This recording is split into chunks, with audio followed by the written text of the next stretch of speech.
What's up?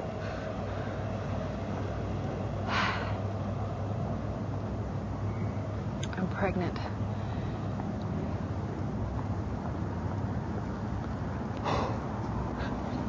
When I started 11 years ago, I remember someone pushing me into a room, the person I was working with, and say, okay, there are 5 women that are here to have abortions. Counsel them. I was afraid.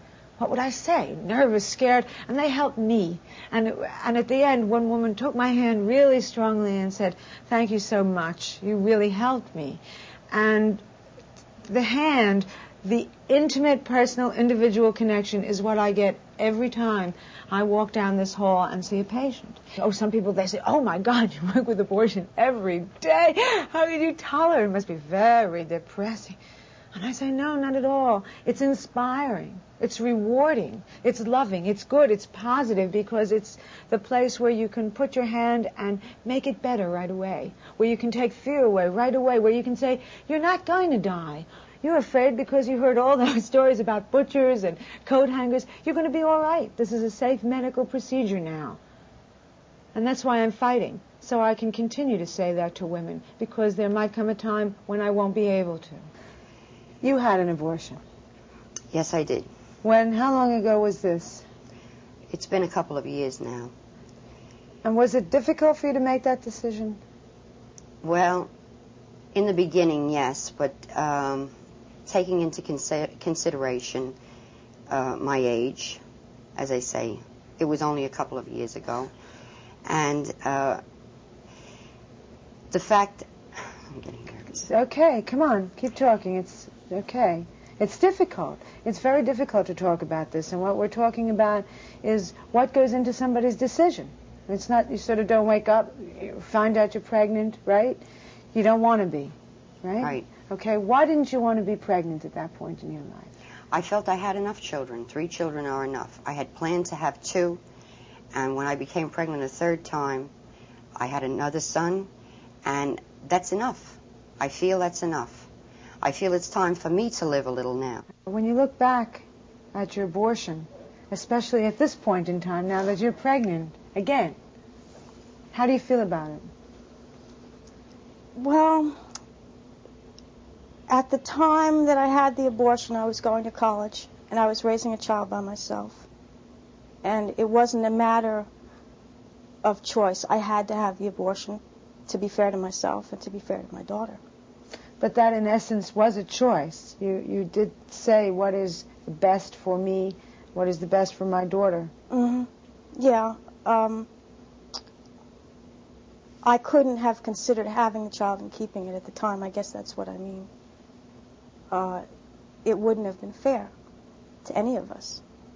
What about having the child and having it adopted? Did you think about that? It wasn't an option at the time because I was in the middle of a semester in college, and I had a small child to bring up, and I couldn't have done it pregnant. And most women who make the decision of abortion make it out of love, a loving decision for their families, a loving decision again for their families, for their husbands, for their children, for themselves. In a sense, it's a very selfless decision. Have you had an abortion recently? Yes, I have. All right. How long ago was your abortion? Approximately a month. How do you feel about it today? I don't feel any remorse about it. Uh-huh. You know, I mean, I'm not happy. I would have liked to have brought my child into the world, but when I look at the world today, I don't think I want to do that, you know. And I'm glad that I had the choice not to have to do it.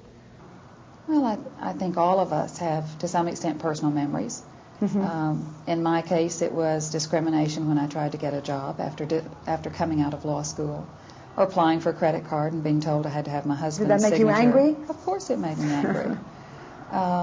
It was looking at the abortion issue, a whole series of things. And I think once you're in it and you become someone who's capable and able to deal with the issues continue. I still feel the issues are very important. I think they're more in jeopardy today than they have been since I started in '73. You can't let them go. What does pro-choice mean to you now? I mean, what is it, 9 years later after the decision? What does it mean now? Well, it's really almost 13 years since 12 years since we filed the case. Right. It means the same thing. It means that women in a whole variety of contexts ought to have choices for their lives. I think the abortion issue is far more than the abortion issue. The issue really is of a woman's right to decide her own reproductive life. It has a lot to do with conceiving yourself as a human being that has the ability to be a sexual human being, therefore able to create children with another human being. That very fact means that a person has to think a little bit about the responsibility involved, whether or not she's going to use birth control, whether or not she's going to have a child, how many children she's going to have, in what situation, can she economically care for herself and those children so that there is some sort of family situation that allows an infant to grow and to develop into an adult. And most people agonize about their ability to be a good parent, and even whether they want to be a parent. And it is such a fundamental part of living and of life that you can hardly prioritize it. Is this more important or is that more important? It is most important. How are you feeling? I feel great. I feel fine. How are you? A little surprised. You're so damn careful. Is there any birth control for men here? No.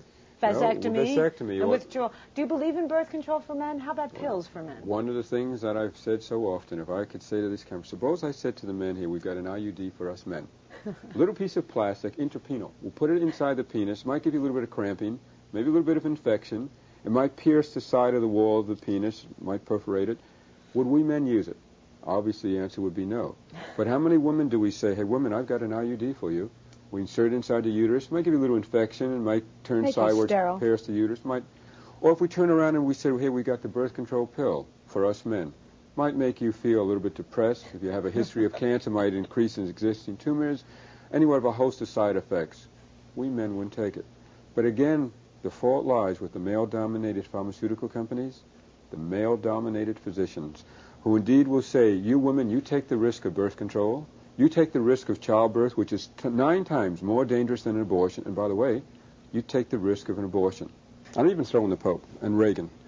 If they had one menstrual cramp, just one menstrual cramp, they'd all become instant converts overnight. If I could only raise their conscience level as to the agony that women endure when they face an unwanted pregnancy. I always believed in birth control, but unfortunately I had bad experiences with it. I used an IUD, which was nearly embedded in my uterus, and I had to have a DNC to have it removed. And I tried the diaphragm, which I had very little success with because it was usually in the drawer. And I tried birth control pills, and I probably would not have stopped taking them, except that I didn't think I had a use for them. Now I would think twice before I would stop taking them. Have you personally had an abortion? I've had several. When was that? Oh, I've been married 30-some-odd years, about 30-some years ago. And this is while you were married? Yes. And what happened that caused you to have these abortions? Were you using birth control? Did you have a... Birth control wasn't discussed. Even though you went to a doctor, it just was not discussed. You didn't know anything about birth control? Nobody ever told you anything about birth control? Nope. No wives' tales, no... Oh, the wives' tales didn't work. What were the... Tell me about some of those wives' tales. I used some Vaseline and what have you, and it just didn't work. You were told to use Vaseline? Oh, yes. Or butter, put it in the freezer part of your refrigerator and let it use that. It didn't work. Do you think that all women were so ignorant? I don't know whether they all were, but I think a lot of it probably was how you were brought up. And I was brought up with the concept of... sex just wasn't to be. And even after marriage, you just did as your husband said, and then you wound up pregnant many times. I think that black people can make decisions with regard to reproductive matters. I think that they can make decisions as to whether they want to be or not to be parents.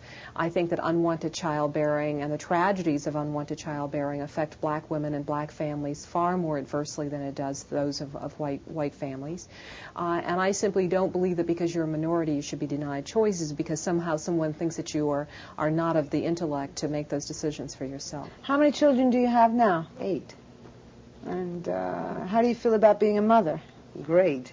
I love being a mother. I'm a mother to all the children in my neighborhood. Everybody comes by me. Having 8 children, your children tend to pick up all the children in the neighborhood. Yes, of course, abortion is wrong for some people at certain times. Absolutely. There are certain people who should never have abortions. There are certain times when women should not abort. And they should be informed of their choices and their options. You can't expect people to make choices without knowledge. And if you go into a medical center and have no option to talk about what you're feeling, to discuss your options, then it's a different type of coercion. The right to choose should ideally be the right to choose to have children. We should have a society that enables women to have adequate, effective, safe birth control, to plan their families so they can give them enough love, enough caring, enough food, enough education, and in fact, not to have abortions when they don't want to. Well, I had a lot of conflicts. I had conflicts about killing something, a part of me, killing possibly my boyfriend, a part of him. I had conflicts about how I was brought up. I was brought up where you couldn't wear patent leather shoes because it reflected your underwear, let alone have an abortion, you know. It was very traumatic to make that step to a decision to make for me. You know, you had a lot of religious conflicts. Many religious conflicts from my background.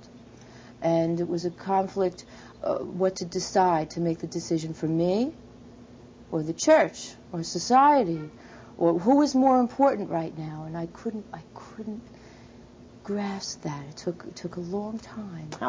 They asked me point blank, what would I do if, since I think that abortion is murder, if a woman murdered a child and she would be a murderer, should she be guilty and be put under the death penalty?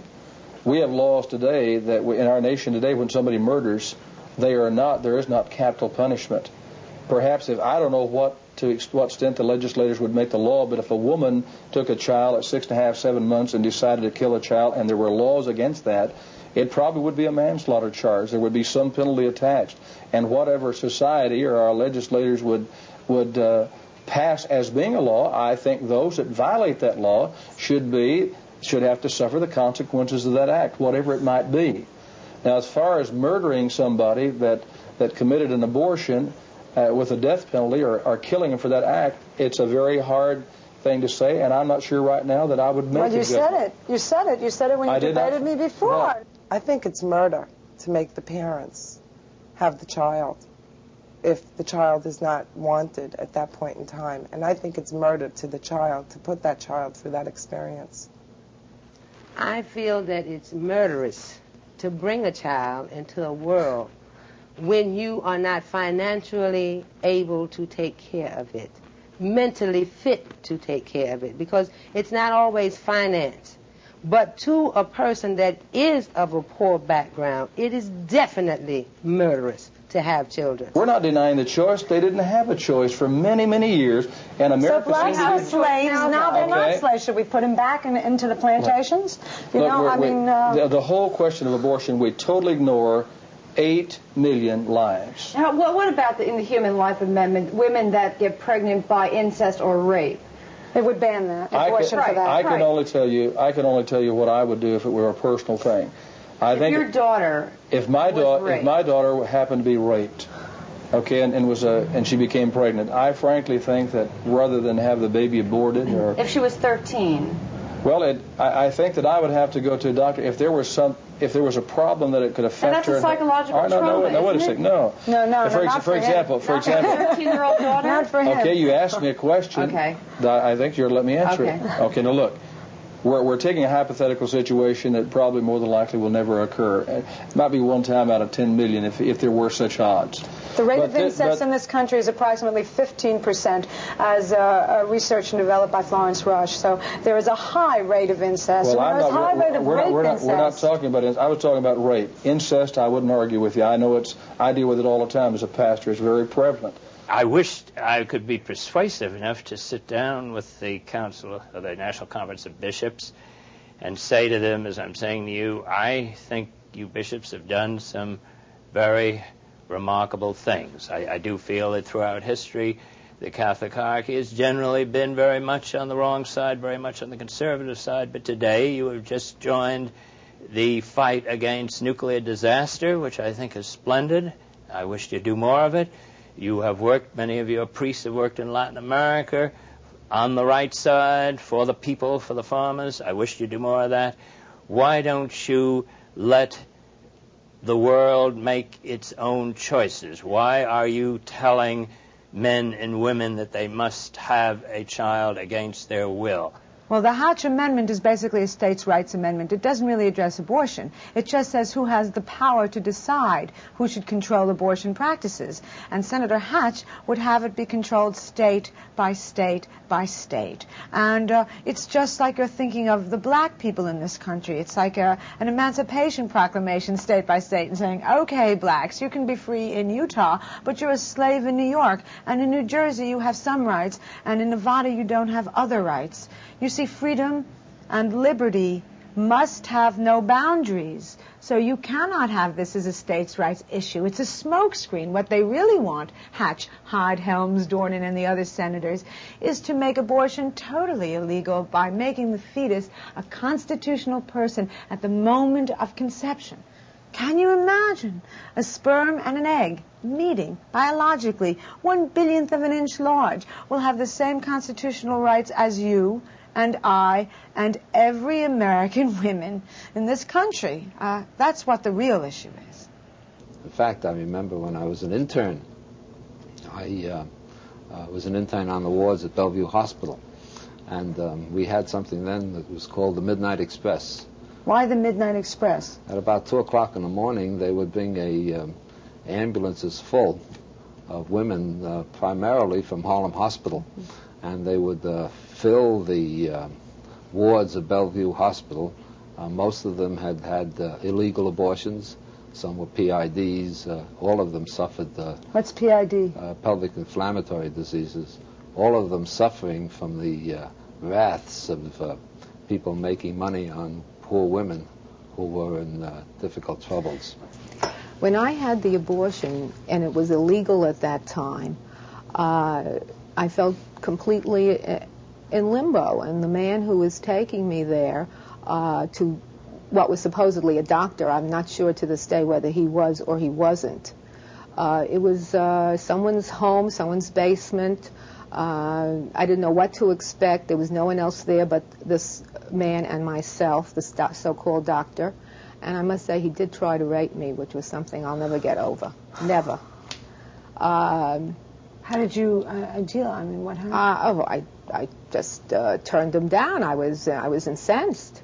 I felt that I was going through such a traumatic experience, and to have this happen to me as well was really too much. And but yet you stayed. Oh, I stayed. Because he saw that I wasn't going to be coerced into doing anything I didn't want to do. And it was very painful. Something I would not want to happen because it was illegal. I had no support system, no one to talk to, and I just felt like a pariah in society, or that's the way I was meant to feel in a society that did not have or understand young couples and sex and love and making something available to women so they can make a choice. Women are, for their own reasons, and maybe good or bad reasons, but what they are doing is that they are killing people. They're killing people, and they're doing it, I believe, because they think they're doing right. Or they may think they're doing wrong, but what's going on in this country with all these abortions, with, say, for instance, like with my little daughter here, it shouldn't be happening. And there is a pox on this society. There's a pox on this society that would allow all of these abortions, all of these pregnancies to happen in the first place. Why is there abortion? Well, there will always be abortion. Whether it is legal or whether it is not legal, there will always be abortion as long as there are women who get pregnant when they don't want to be, as long as there are men who won't wait for sex, as long as there's birth control that's ineffective, as long as there's a society who punishes women who want to work and have a child, there will always be abortion. Abortion is the result of societal pressures and issues and problems, not the cause. So for the people who say, Get rid of abortion. Make abortion illegal. Remove abortion. We won't have promiscuity. We won't have sex. We won't have drugs. We won't have war. We won't have any of these problems. This is a very simplistic concept. It's so much easier to punish the victims. And who are the victims? The women are the victims. It's so much easier to say, let's make a woman a murderer if she has an abortion, than to point a finger at a society that forces women into those positions. Would you prosecute a woman for murder if she did have an abortion? No, I wouldn't. I'm not a policeman, but I certainly would prosecute the doctor who did it, because he killed the child, not the woman. But it was the woman's decision. But he killed the child. Well, then what does she become, an accomplice? I don't know. These things have to be settled. Well, what do you think about that, the hitman murder? It's always, I've heard that expression of hitman. I think it's a cruel way to describe a physician. I think that that same hitman spends most of his day in the hospital saving lives, and the poor person who calls the doctor a hitman screams, "Doctor, save me," when they lie in bed worrying about what their problems are. Well, some of the things, what I call part of my show and tell when I lecture across the United States, what you're basically seeing here is a new version of decor put out by right-to-lifers or anti-abortionists. It appears as though that one of the anti-abortion people who was seen picketing February of this past 2 years ago, 79, walked in. 50 people were in this waiting room, my clinic in Hempstead, Long Island, took a gallon of gasoline, said, "Nobody move," threw the gasoline on the patient, then took a flaming torch and tossed it into the middle of the room, and as you know, it exploded, doing this kind of damage where a $100,000 clinic was thoroughly destroyed. The tragedy is that this man also was badly burned. We were able to get all the patients out, but he was trapped in these flames. The greater tragedy by far, Merle, is that there have been 27 clinics firebombed from coast to coast, and as you know very well as a movement fighter, I had to go into court. I think no one has the right to take away anyone's life. Life is wonderful, and no one has the right to take it away. Have you discussed this with your father in the past, and have you come to this decision together, or? Well, he's talked to me about it, but this is my own opinion. What made you draw this conclusion? I find out facts and everything, and I think it's wrong. Little babies shouldn't be taking their lives away. People should have no right to take anyone's life away. And is abortion in all instances wrong in your opinion? No. If a woman's life is endangered, it's not wrong. So if her life is endangered, or if, for example, a woman is raped, how would you feel about that? Well, abortion is wrong. I can't say abortion is right, but you can't take someone else's life also. But do you think that women should have the choice to have an abortion? No. The words pro-choice mean to me the ability to decide on different courses of action, the ability to be the captain of your fate and the master of your soul. I was very little when I learned that poem, but it has been in my memory and it rings in my head over and over again. Pro-choice means the right to make a choice, not anything as to which choice to make, just the right to make a choice. I look at it like this. The moral majority, the Senate, the Congress, the judges, they're all, you have a right not to want to have something. That's your right. But I don't feel that you should impose upon me what you don't want to do. No one puts a gun to your head to make you have an abortion. So why is it, it's going to be done whether you make it illegal or not. Would you still have the abortion if it was illegal? I think I would have. I really do. If you could tell any of the women anything, listening, what would you want to say to them?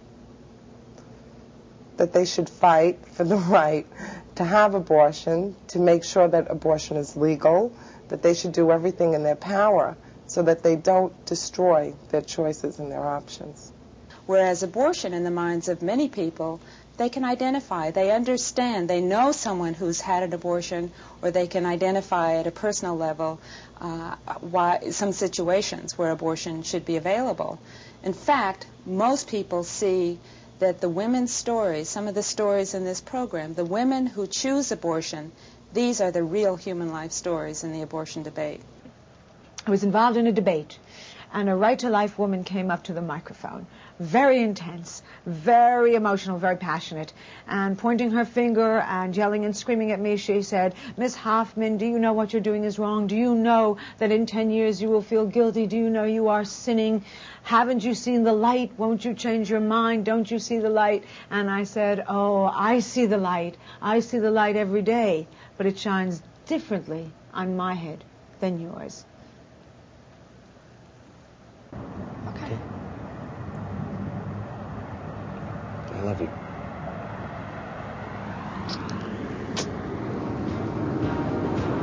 Just let your love flow like a mountain stream, and let your love grow with the smallest of dreams, and let your love show, and you'll know what I mean. It's the season.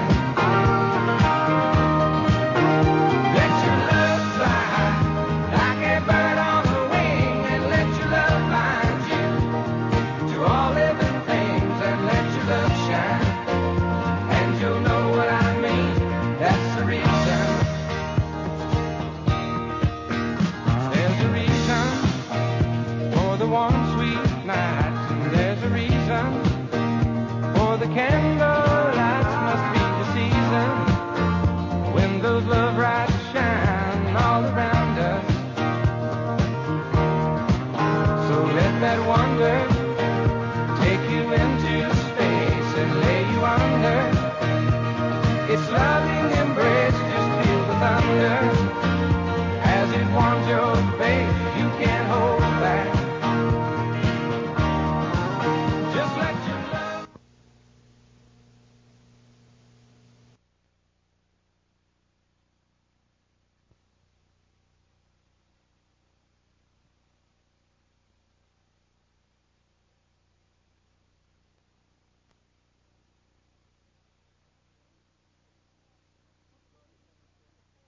What floor are you going to? 11. Really? Who are you going to see? I'm going up to interview Merle Hoffman for my school paper. Do you know her? No, I don't really know her, but I hear she's awesome. Well, I've heard that too, but let me tell you, I can put in a good word with her for you because I know her pretty well.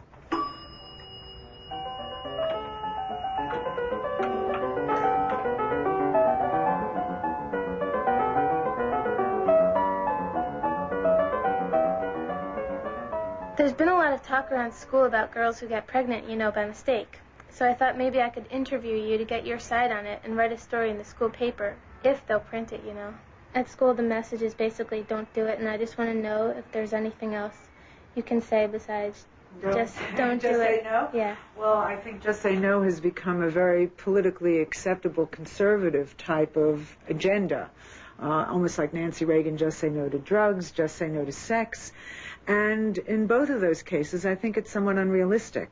So what I would say is, if you are going to say yes to sex or yes to intimacy, which is really what sex is, that you should say yes with responsibility. I would urge young people to think about it, particularly young women, because we pay heavy prices for sex sometimes in terms of unwanted pregnancies. I'm pretty responsible about sex, I think. But what does it mean to be informed of my rights and responsibilities? About sex or about medical care? Both. I think that in sex there is a lot of responsibility, and again I would stress particularly for young women because of the pregnancy issues that we're involved with.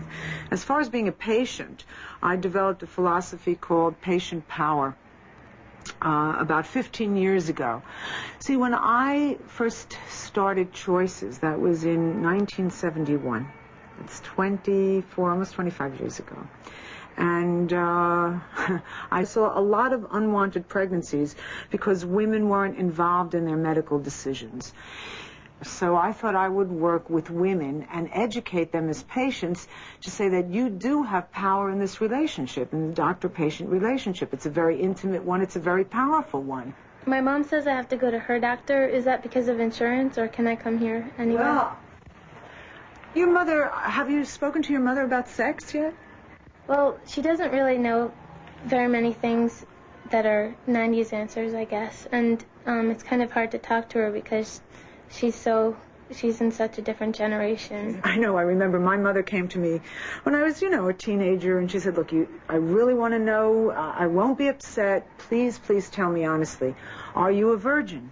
And I said, well, Mommy, actually, I'm not. And I had to deal with a really, really upset mother for a few years after that. So your mother may want you to go to her doctor because she may feel comfortable that the doctor will tell her what's going on with you. And I believe very firmly that young women should have a safe, confidential relationship with a physician. So, yes, you can come to Choices. You can see our gynecologists here, and we take all types of insurance, and we also take cash. So you don't tell our parents? Well, that depends. I would prefer that you do tell your parents. If you feel that they will not be accepting, that in fact they might be not only not accepting, they might get violent or very abusive, and some parents do that, then I would suggest no, you don't tell them. But ideally, it would be good if all parents could speak to their kids. So what do you think about sex education in schools? Sexuality has to do with you as an individual, as a thinking, soulful, feeling person.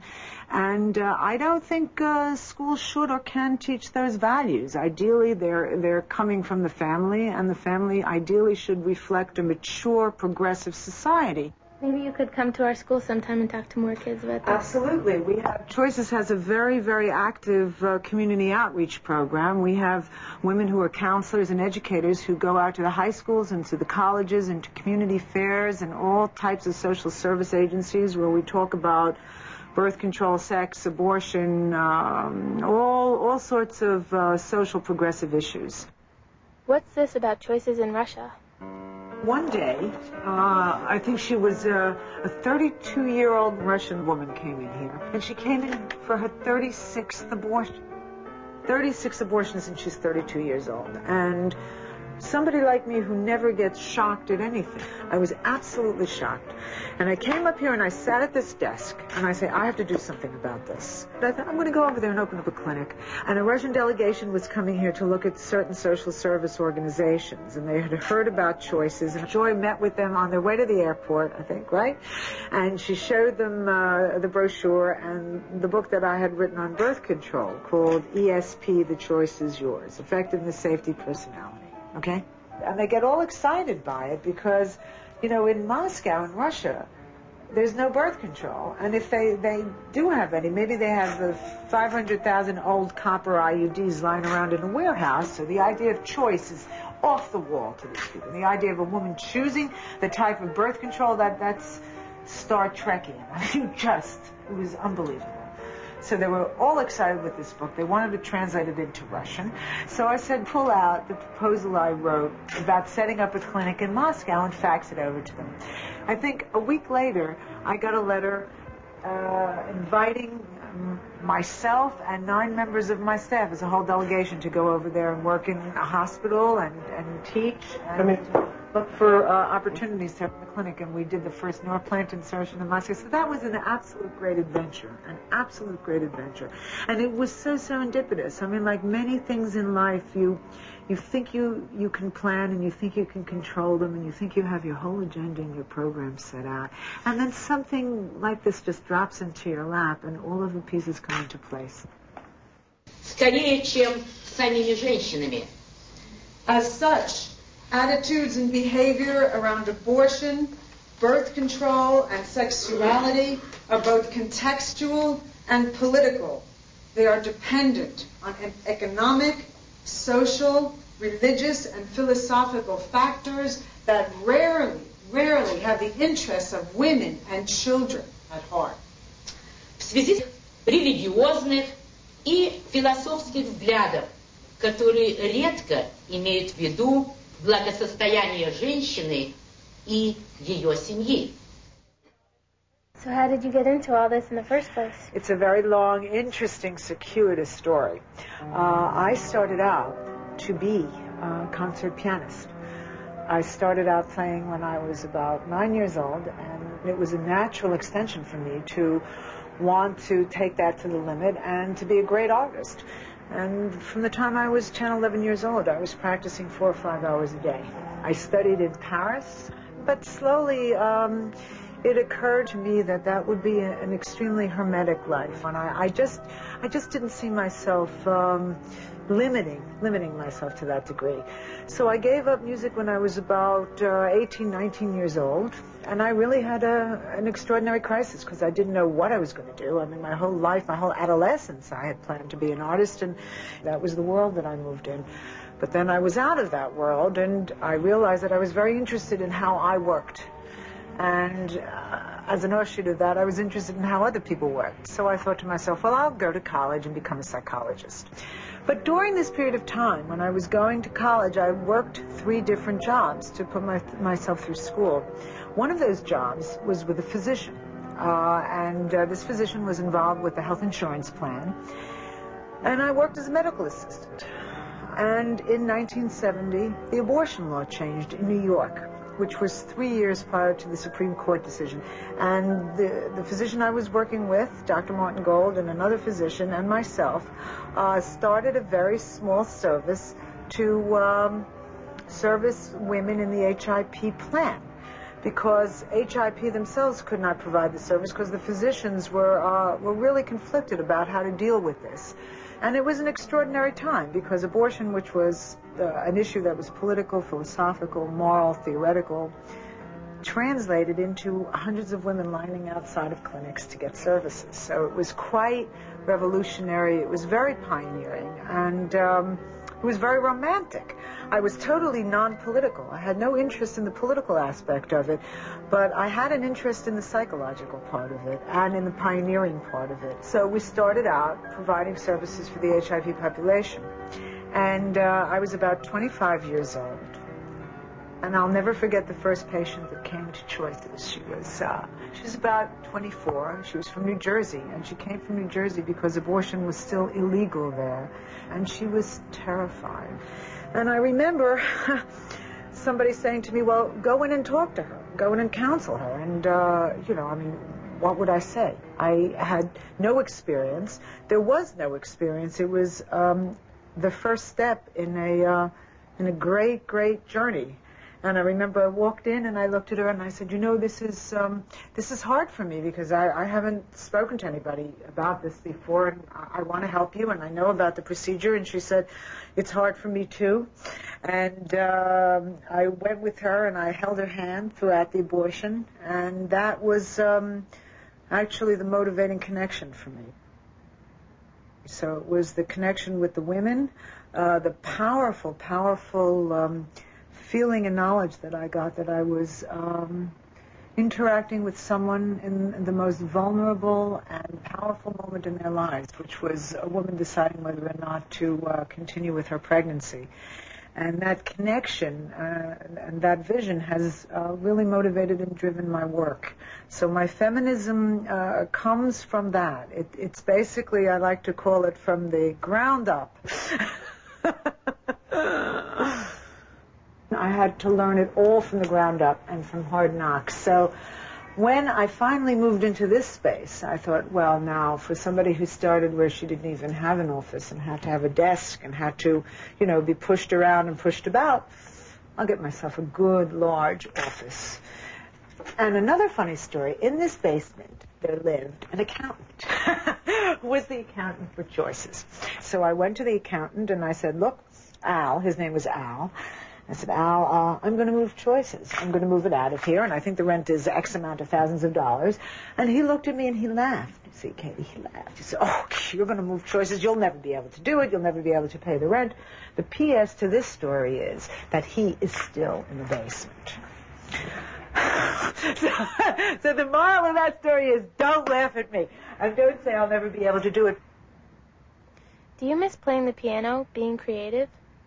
See, actually, I would say there are 2 very distinct rivers running in me. One is the very creative, philosophical, contemplative, and the other is the entrepreneurial, competitive. And the entrepreneurial, competitive resulted in building Choices from 4 patients a week to now over 50,000 a year. The artistic side and the creative side I started to give expression to in 1982 when I started to publish a newsletter called On the Issues. And like very many of the things I do started from something small and grew, and now I have the magazine On the Issues, which is a quarterly. And it has been described as one of the best intellectual feminist journals there are. So that's a very exciting part of my work also. You said you weren't politically motivated at first. What changed you? What really politicized me was in 1977 when Henry Hyde, do you know Henry Hyde? Not really. Well, Henry Hyde still exists. He's a congressman, and he had what was known as the infamous Hyde Amendment, which cut off Medicaid funds for abortion for poor women. And I was devastated because these were the women that I was dealing with every day.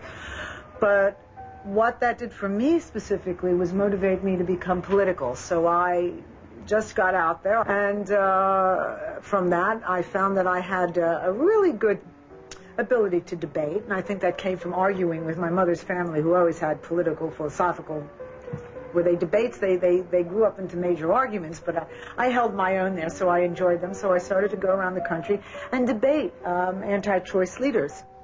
What's your favorite debate story? There's one funny story I like to tell about when I debated Falwell, which was, early 80s in Detroit. And at one point he sat there and he said, Miss Hoffman, how will you feel when you have to meet your maker? And I said, well, Reverend, when I meet her, I'll be very proud because she will know that I struggled and fought for women's rights. And he got very upset. He said, her? You're saying God is a woman? You're saying God is a woman? I said, no, I'm saying God is beyond gender. So that's really, when I want to reminisce and have a very good chuckle, I put that tape on. Isn't this you in front of St. Patrick's Cathedral? The St. Patrick's Cathedral action was an extraordinary action. It was in response to Operation Rescue. And they kept coming back to New York to invade clinics. And in 1989, they had a major push. And Cardinal O'Connor had made statements to the effect that he supported them. He thought what they were doing was very moral and important. So I got a group of my pro-choice coalition activists. We drafted a petition that we actually put up on a piece of parchment like Martin Luther did in the cathedral at Wittenberg to demand that abortion is a moral choice for women. So at that action, 7 people were arrested, and it made national, international news, and it was the first time there was a pro-choice civil disobedience action. It was the first time that pro-choice women sat down on the steps of St. Patrick's Cathedral and said, no, I am going to jail, and I am making a statement for women's rights. Did you ever speak to Cardinal O'Connor after that? Oh, no, this is another funny story. We did a fax. I had Rabbi Balfour Brickner, one of the women from Catholics for Free Choice, the Episcopals, NARAL, and now, and I faxed Zwilling, who is O'Connor's spokesperson, and I requested a meeting because I said there should be dialogue and not dissent, and I'm standing trying to fax this request, and the fax is totally broken. What keeps coming up on the fax number are the numbers 666, and everybody in the office was hysterical. Oh, my God, there's some devilish at work here, because I think that's the number for Satan, 666. Anyway, I finally did get the fax machine working. I faxed him, and Zwilling refused to meet with me. So I have never spoken to him directly. We have spoken through our press releases. You want to know about my animals? Yes. Well, do you have any? We have 3 guinea pigs. 3 guinea pigs? I have 21 animals. I have miniature horses that I raise. I have cats, dogs, 1 sheep that I call Lamb Chop, and big horses that I ride. One of my horses is called ER. It looks like your cat Waldo is your favorite. There is a line by Edna St. Vincent Millay that is one of my favorite lines of poetry, and she says, it's a love poem. And she said, I love your enemies because they drive you to my arms for comfort. And that is so extraordinary, and in a way, if I don't love my enemies, I appreciate my enemies because they have motivated me, they have pushed me, and they have created in me passion and desire to overcome and do better. So I think in a way, your adversaries and the vicissitudes of your life are a gift.